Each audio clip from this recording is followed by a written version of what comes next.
Oh God.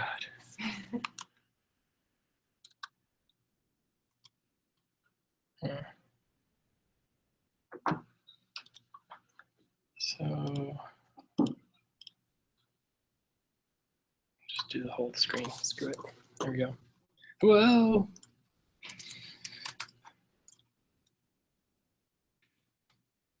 All right. So let's wait a couple minutes. But maybe if folks are tuned in that are remote, you can chat or let us know if you can hear us. That would be great. Or if one of you, I don't know. But maybe if folks are tuned in. There we go. We got a sweet lag. Awesome. Yeah, how's it going? Welcome, welcome.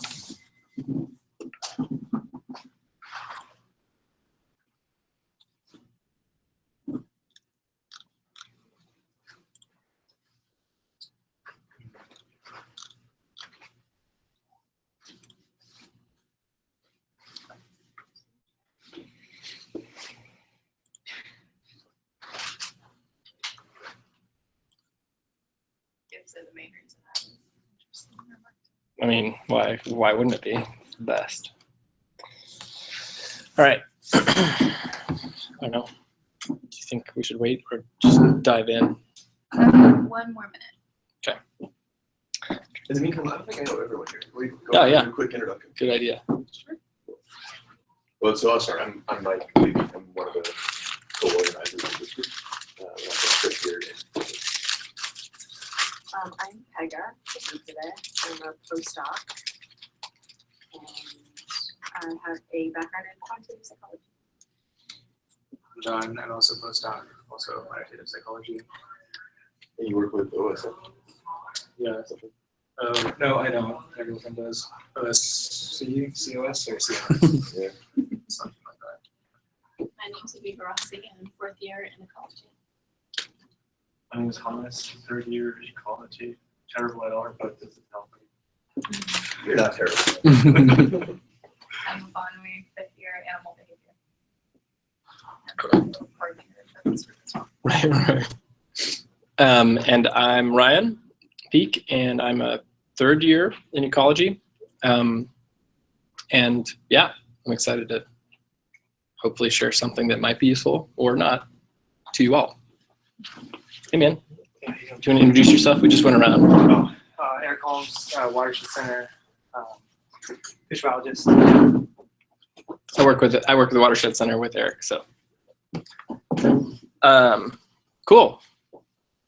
Well, yeah, why don't we just get started? This is all recording, so if I go too fast, you can wave me down or just look at this later if you really want to.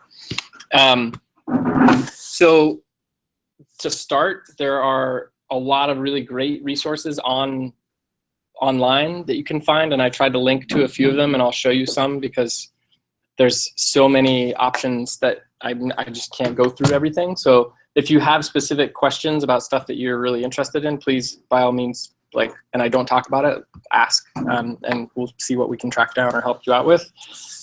In general, I think RMarkdown is becoming a really flexible and pretty powerful framework for just about anything. So you can write blog posts, you can, people are using it for manuscripts now. It's a little tricky, I'll talk a little bit about that.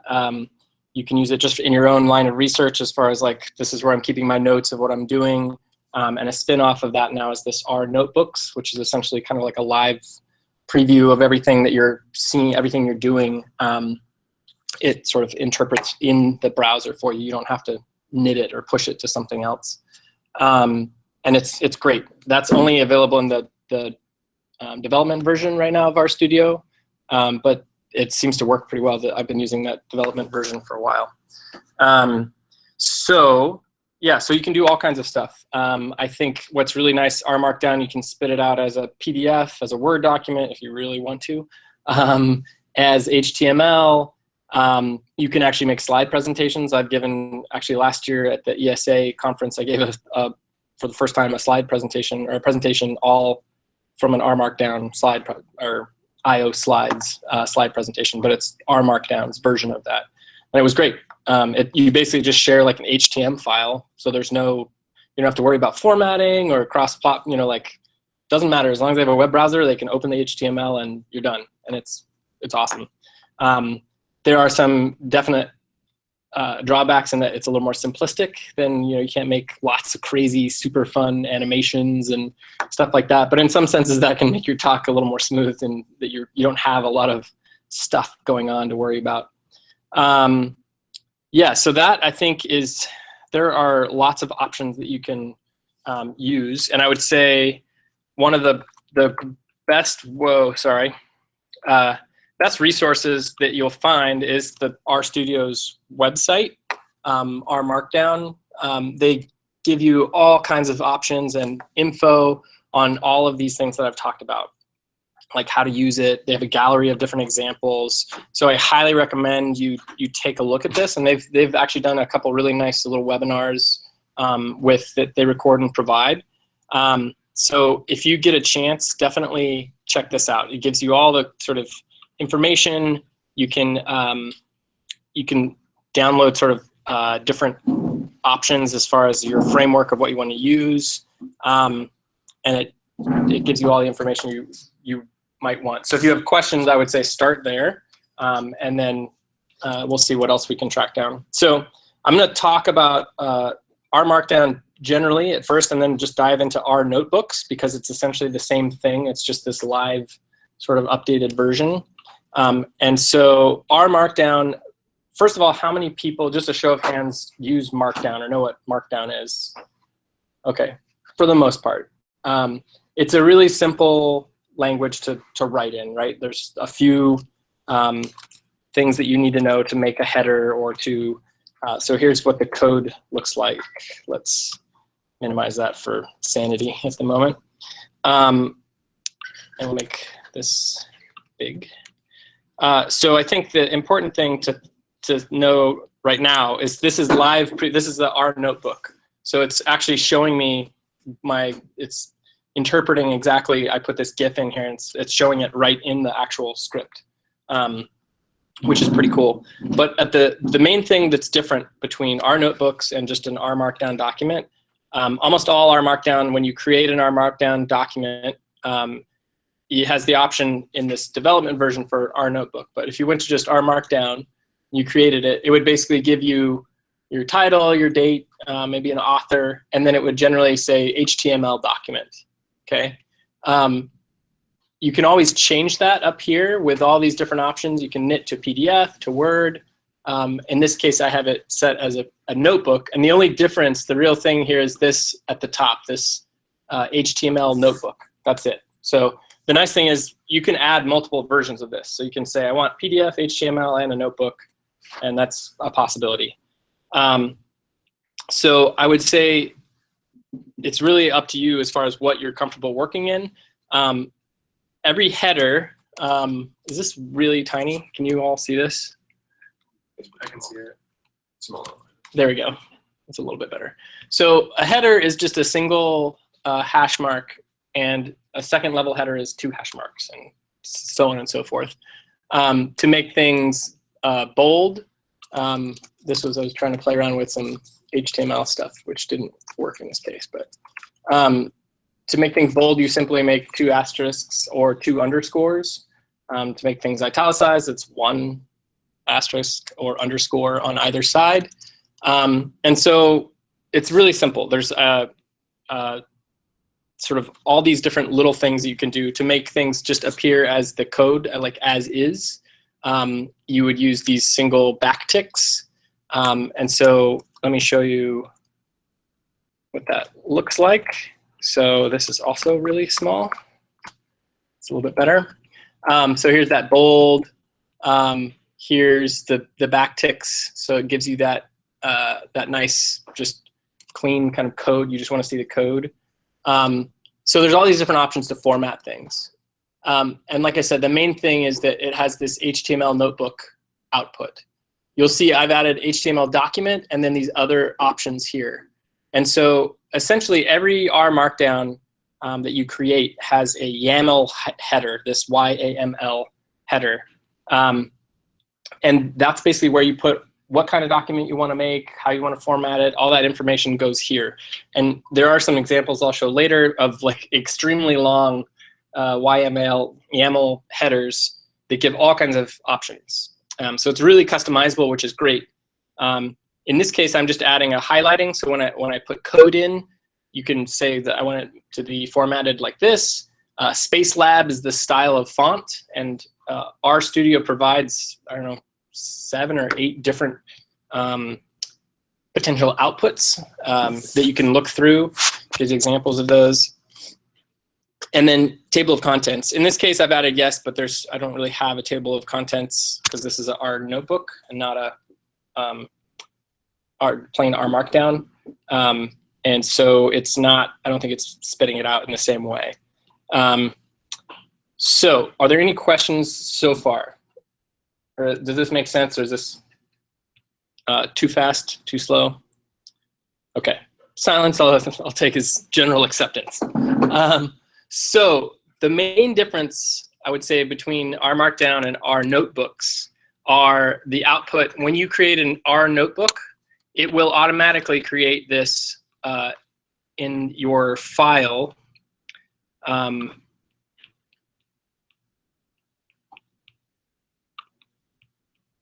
So in this folder where all this stuff lives, this is the demo derug rmander. You'll see this, it's made an accompanying file called same title .nb for notebook.html. The important thing to know is that is just simply an HTML file. You can open it in any browser, on any computer. It doesn't really matter. You can share it, email it to somebody if you want.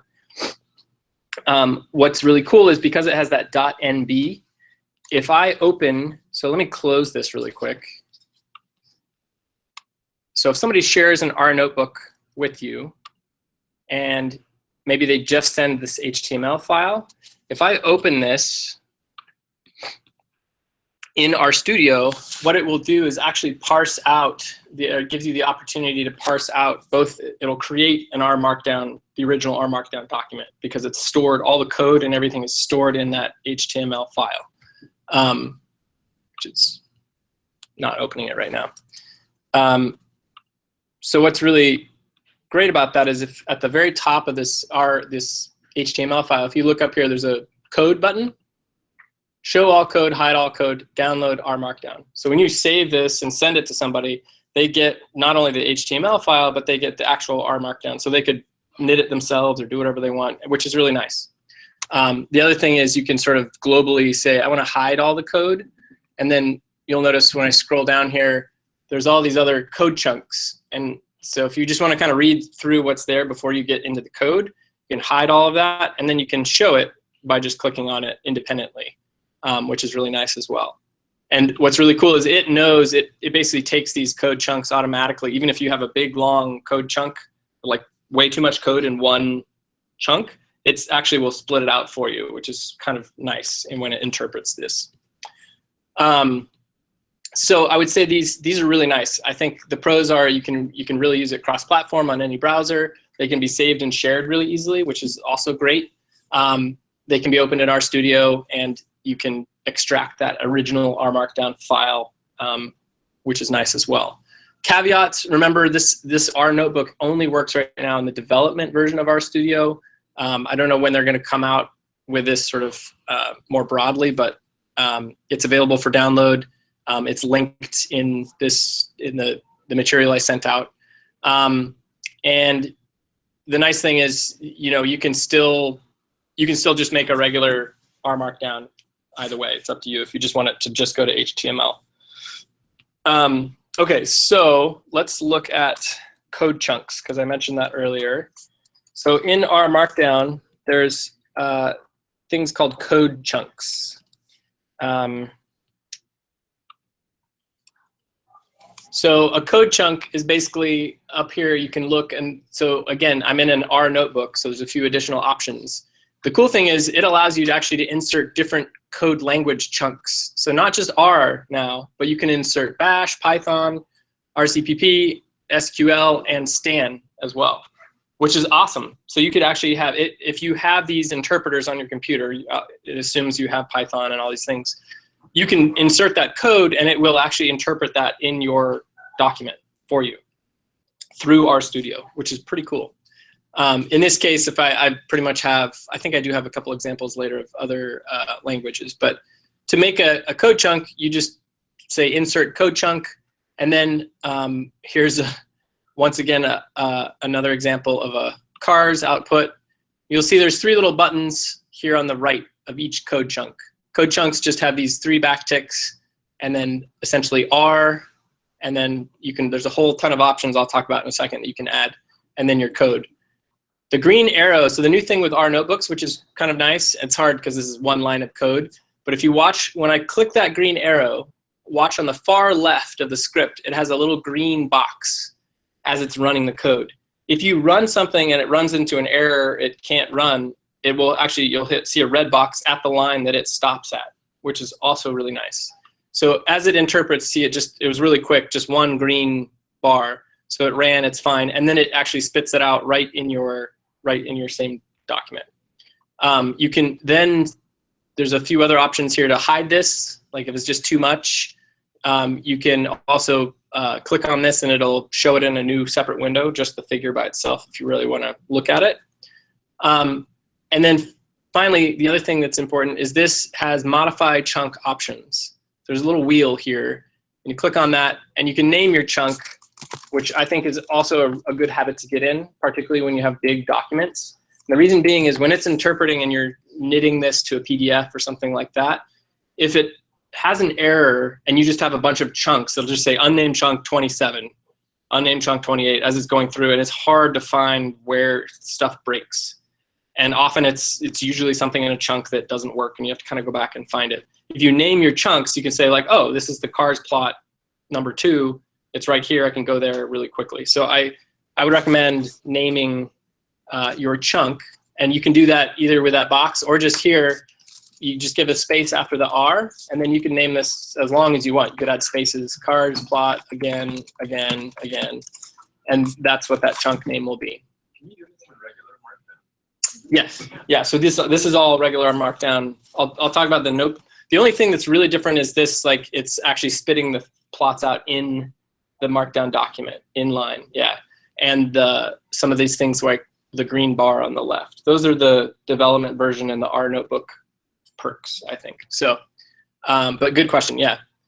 So the other options you can add here, and again, this is kind of like the shortcut way to do it. You can just, if I go into this code chunk title here and hit tab, it's going to bring up a whole bunch of options. I don't use all of these, but there's lots of them. You can change what the comment figure is when it's like spitting out comments. I think you can change the DPI, the resolution. The main 2 I think that a lot of people use, or 3, are figure formatting things, which is fig dot width height. There's a whole bunch of them. And then the other one is echo and eval. Echo true, which I have here, basically means it is going to echo the code in the document. It will show you the code. If I just want it to show a plot but not the code, I would say echo false down here.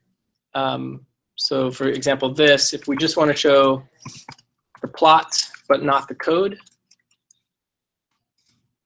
false, and then eval for evaluate is true. That's an easy way to turn on and off like what you want people to see. So you could just show them, I just want you to show you the figure. You don't need to see all the painful code that went into making it. Maybe you do want to show that. I don't know. The other thing is, like I said, this figure align. So this is a nice one. You can align left, right, or center. You can add captions. So when it knits it out as a PDF or a document, you can add sub-captions, captions, lots of things like that. Again, there are lots of options that you add in this sort of head of your chunk. And I mean, sort of sky's the limit. There's a lot of things they keep adding. It seems like more things that you can do. So play around with that. It's definitely worth doing. And it's kind of nice to see, you know, like what you can do. So here's another cars plot. Okay, so you can add new chunks by hitting that insert button up here. And then when you when you want to run it, you can either click the little, there's a little arrow next to it, or you can use the Command or Control Option I. Or sorry, the I forget what the code chunk, maybe it's Command Shift R, something like that. Anyway, you can run your chunks. So yeah, that's basically Markdown in a nutshell. It's like you can add your code, you can add your document, you can add different headers as you're going through. The one thing I don't think I've shown, oh, I did, bullets up here. You can make bullets and sub-bullets just with a hash mark. You can make numbered lists pretty easily, all those things. And then if you want to insert, like this is a GIF. Basically, that's how you insert an image in your document. You'll notice that it's not quoted. So you use parentheses and it's not quoted. The other thing that is unique and somewhat frustrating, but I have found a pretty cool little trick recently. Whatever folder your RMarkdown document or your RNotebook document is in, it's that when it interprets that, so when you hit preview or knit, it is assuming that wherever that document is the base directory. So if you have stuff that's outside of that directory, so oftentimes, like I can show you, I have, like a folder for documents, and I'll keep the RMarkdown files in that folder, but often the data is outside of that, right? It's like one folder up. So keep that in mind. Often you will have to then do like ... to go up a directory, and then data, and then whatever it is that you're trying to call. It's kind of a weird thing that's annoying sometimes. And then the reality is, when you're kind of playing around with this in line like this, and you try to run it, it won't run, because when you're running it in your RStudio, it's not necessarily, it's assuming your base directory is your project directory. So it's like this kind of annoying thing that they haven't sorted out. However, you can set up a setup chunk, okay, which is nice. This is basically just saying, like, run these options before you do anything else. So it's a really nice way if you want to load a bunch of libraries, or, I mean, I would say sometimes it's nice to do that where people can see it. So this kind of runs behind the scenes and people don't see it.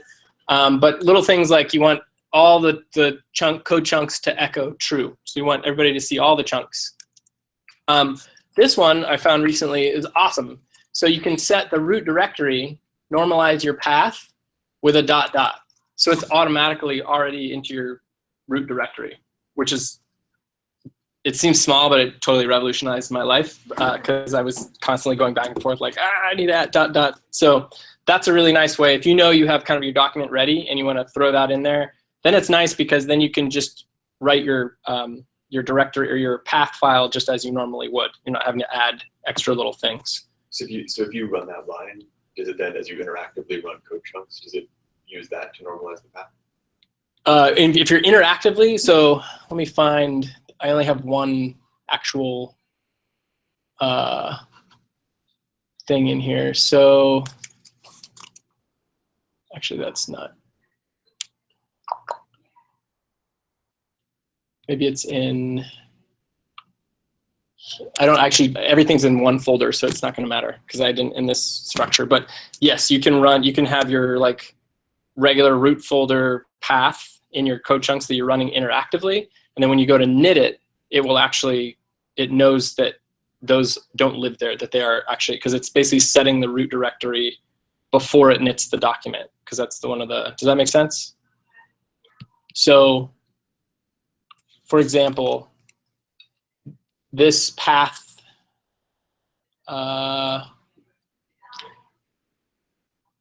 here, at the beginning here, I have it's going up a directory and then back down to the data. I wouldn't need that if I use that intro chunk. I would just have literally just data, just that. Right, and then it would run when you knit the document. Right, would it run, exactly. If you ran that line and then ran this interactively, would it normalize that? Like if I hit preview right now, yeah. It wouldn't work with preview because it's running that. I would turn that chunk off, basically. Interactive, I would basically say, don't run this little chunk.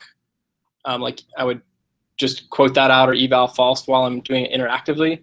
But when I actually go to knit a final product, I would turn that on and I would then know. That way I can keep, so it would work it would work if I ran this interactively with this path, if that makes sense. Because when you just open it in RStudio and do this interactively, it's still in your project directory, not in your root directory, not in your RMarkdown directory, if that makes sense. Right. And yeah. Does it make sense? Yeah. Sort of. And here you're not in a papers directory, so here Right. the RMarkdown is in. Correct. Yeah. Exactly. Yep. Exactly. Right. Yes. Got a question from Yeah. Matt Whalen. Oh yeah. Can you Hey, Matt. explain the beginning format for producing GIFs where you have the quote, extra Oh yeah. bewilder? I think he's asking about, yeah. So yeah, all images that you want to, like JPEGs, PNGs, anything you want to, like an image, they all start with this exclamation mark, and then a bracket, and then whatever you want to call this. This could be whatever, just figure, and then your path. And it has to be, remember, unquoted, and it just needs to know where that lives. Do you know why, what's up with the exclamation point and why things don't have to be in quotes? I don't. That's just how RMarkdown does images in RMarkdown. I think the exclamation point is just a signal to R that this is an image that it's looking for. Yeah. And that's Markdown. That's like Markdown, right? Yeah, Markdown generally has that same format, right? Okay, so all right. I think we covered that. Covered the chunks.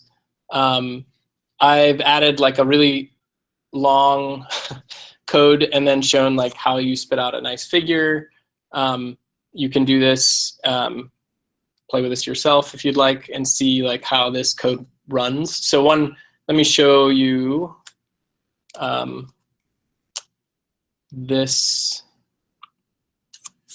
So I threw this in as an example. So remember I was talking about if it runs into an error, it can't find something, it's going to give you this red thing and it stays there, right? So I know, okay, this line, what happened? Something is not right.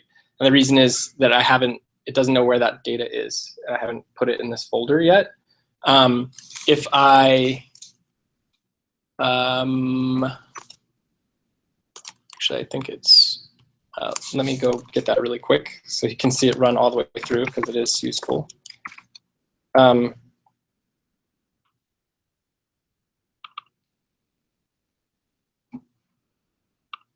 You can see it run all the way through, and then it will spit it out right in your actual data frame. Where would that be?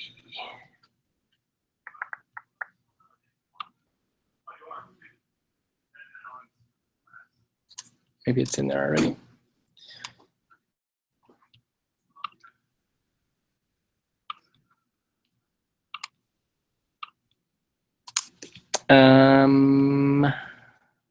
That data is not in there. I'll have to add it later. Anyway, let's turn it off and you'll see it break somewhere else, which will be also fun.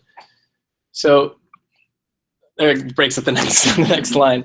It's basically looking for something and it's not finding it. So anyway, the point being, you can change these things, and it's nice when you're interactively running stuff. You can find out where things are breaking and troubleshoot them, which I think is actually probably one of the nicer things. Out of all these things, I find that actually one of the more useful things. So you were saying for the setup chunk, Mm-hmm. you can add all those libraries to the setup and you wouldn't have had to type those again in this chunk, correct? Correct, yeah. For the data, for it to remember the data from the setup chunk, Right. do you have to do cache equals true, or can you just? No, I think that's a really good point. So there's another whole component of this is like when you run this once, it actually caches all of your data and figures. And so when you run it again, unless something has been updated, it just uses that cached image or data, which is really nice. The downside is sometimes it's really important that you want it to run like fresh. And so there's an option up here to clear knitter cache.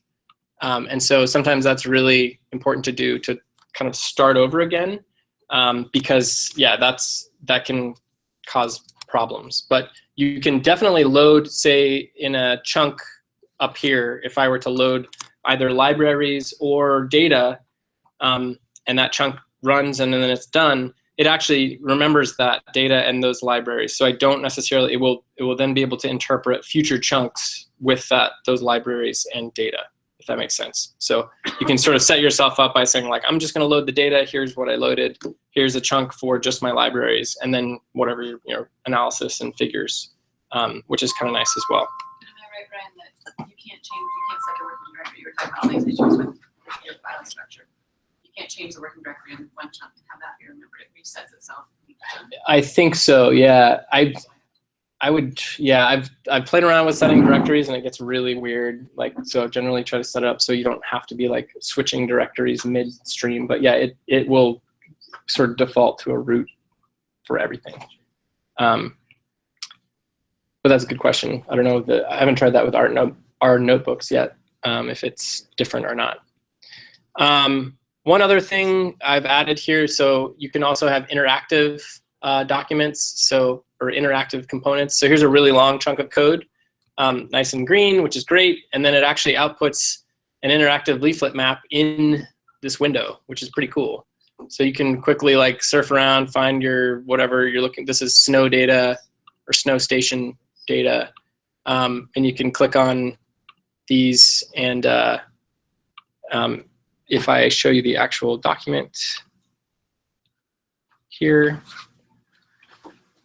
and so you can change around with the figure size as well.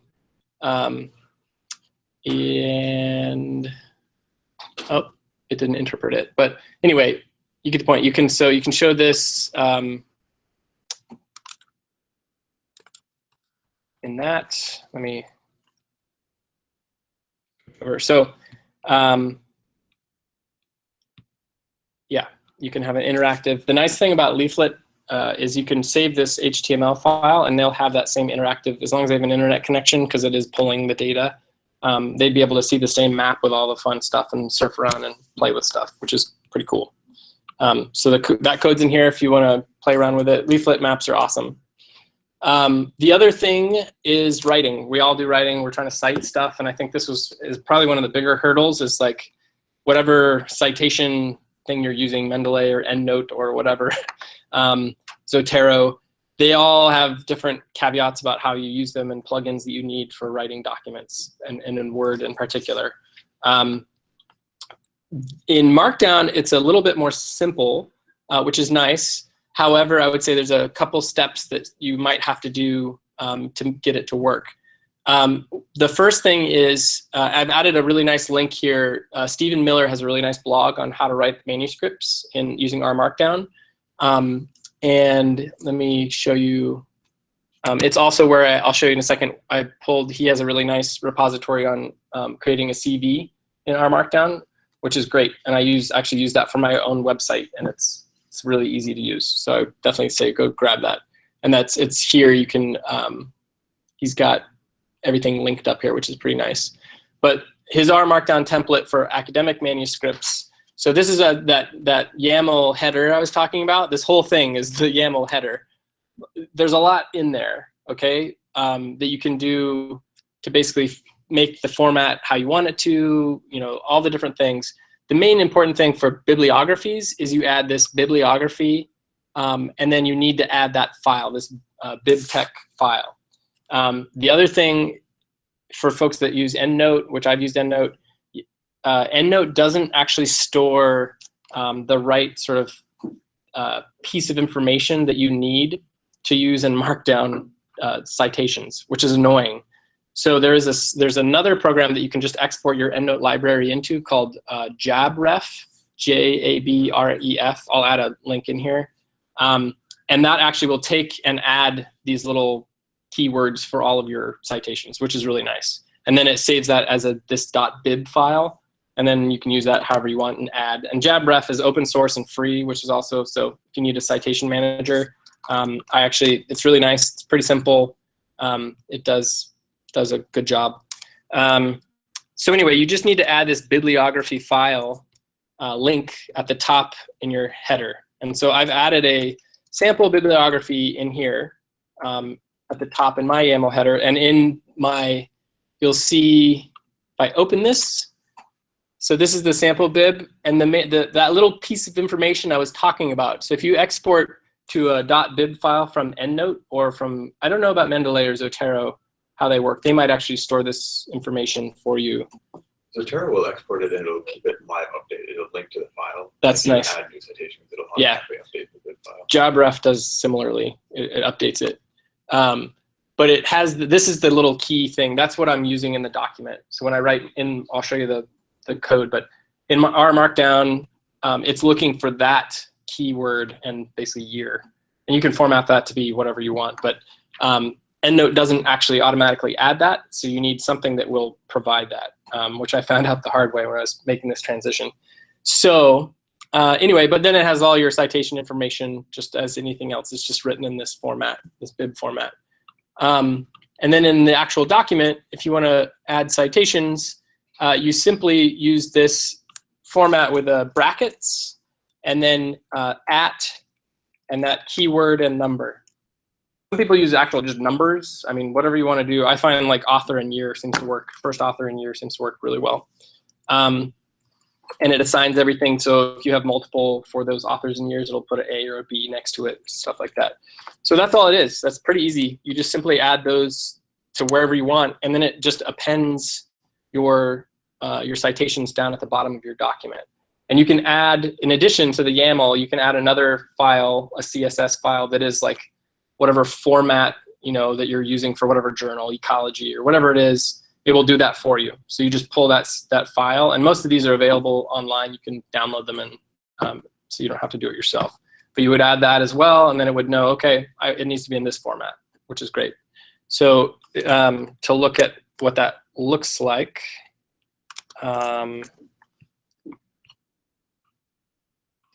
we're here in this.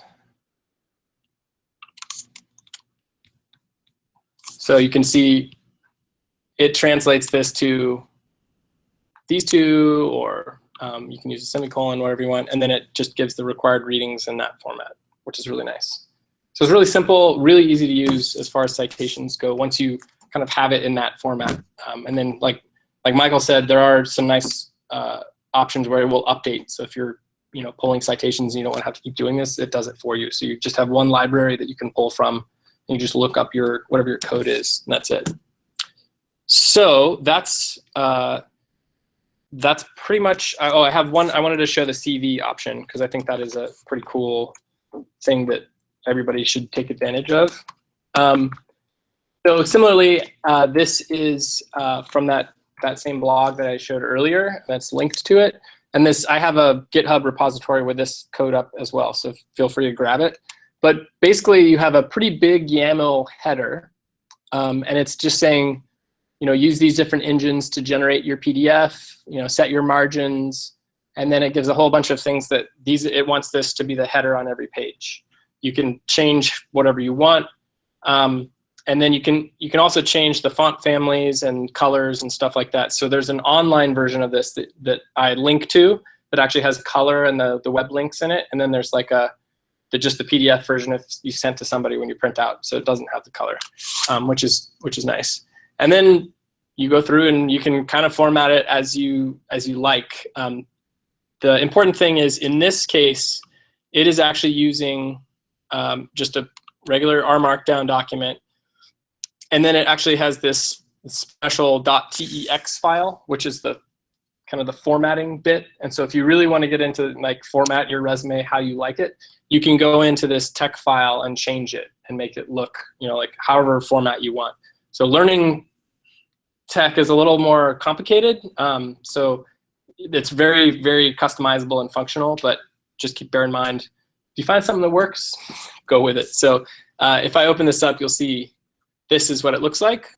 It's not as scary as it looks, but it's just very dense. There's a lot of, every little thing has an option to tweak it. So I didn't really touch that much. I just used that, and then the CV looks like that. And so nice and clean. It's really easy. The great thing is it's super easy to update this. So like some article or presentation, I'm just like, oh, I should add that. So I just go in, add it, knit it to a PDF, and then send it to the website and update those on GitHub. I'm done, which is awesome. Versus like, shit, it's been 6 months and I don't remember what I did. I gotta go through and like, what version was I using? Like, this is great. It's a really nice way to do it. Along those lines, I think more people are starting to use RMarkdown, but RMarkdown in general for manuscripts in that same way where you write something, you push it to GitHub, somebody else will look at what's different, and then they pull those changes, or you could have 2 people working simultaneously. So it takes a little more coordination and people that already know these tools, which is probably the biggest hurdle at the moment, I think, to people doing that versus version 933.2b and merging 8 people's track changes, which we've all, I'm sure, experienced, is really painful. So it's kind of like the more we can push in that direction, I think the better, just because it's so much cleaner and easier and less headache. And you can always go back really easily, which is also nice. So yeah, I think that's about all I have. Let me look here if I had anything else. Oh, this demo version, this is on the actual RNotebook RStudio website. And I've added this in the same repository link that I sent out. But I basically just took their code and tweaked it a little bit, but it's essentially the same thing. So here's an example of Python code. So you're just saying R Python. So if this was R, you just R anything, basically what the language it's interpreting. And if I click that, very light green in there, obviously it needs to know where Python is, and I have that on the system. But you can write your Python code right there, which is awesome. And so you can use lots of different engines to do this, which is pretty cool. So trying to think of anything else that I have forgotten. I think that's about it. Are there any questions or anything you're interested in that I didn't hit on? Yeah. I'm sorry to go back to the caching. No, This yeah. tripped me up for a long Yeah. time. So for the setup, you're saying that you can put all the libraries and your data in there and you don't need to set cache equal to true, or you do need to set cache equal to true? I think it defaults to cache is equal to true, Okay. but you can turn that on or off depending on what you want. But I would need to look in the development version. But then any objects that you create from data that you load in different chunks, Right. those are remembered as well. Correct. The default is to remember it, but if you ever want to, so what she's talking about is if I click over here, let's see, cache. So cache has these options, right? Cache. Right. You can turn these on or off to basically save that chunk consistently, or if you want it to rerun every single time. So I often, if there's a chunk that I know I want it to evaluate, I turn the cache, I say cache false like all the time, so that it will specifically evaluate, redo that each time. Okay. So actually that's a good point too. To be clear, this isn't about passing data from one code chunk to the next, right? This is about knitting the document and then knitting it again. and Okay, not I'm rerunning talking those about chunks. passing code chunks from one, or passing data from one code chunk to another. That should happen. Natively, it should automatically do that unless you have turned it off. Okay, because I ran into this issue like yesterday where you get Huh. eval equals false if you don't add the library of ggplots at the beginning of every single code chunk. If you like do a plot. So wait, And I you must had have- eval equals false though? No, it was eval equals. True. Like, yeah, it was just like a normal Huh. R document, but it's. I mean, I ran into it a bunch of times when I started RMarkdown, and you would have to put the libraries at the beginning of every single code chunk Right. until I discovered, cache equals true Right. or the R setup Right. thing. And so I'm just confused on how that's working. I haven't- Yeah, I haven't run into that yet. I will try to. But- I was actually. It was just this morning. Huh. So I'll show you Okay. the Yeah. I'd be interested. Cool. All right. Thank you, everybody. Yeah. It's Okay. fine.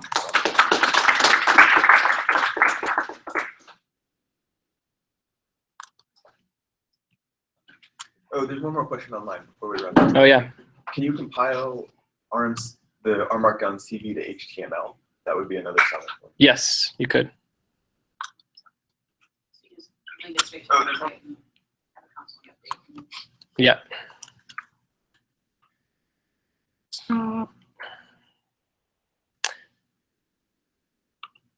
All right. Are there any other questions?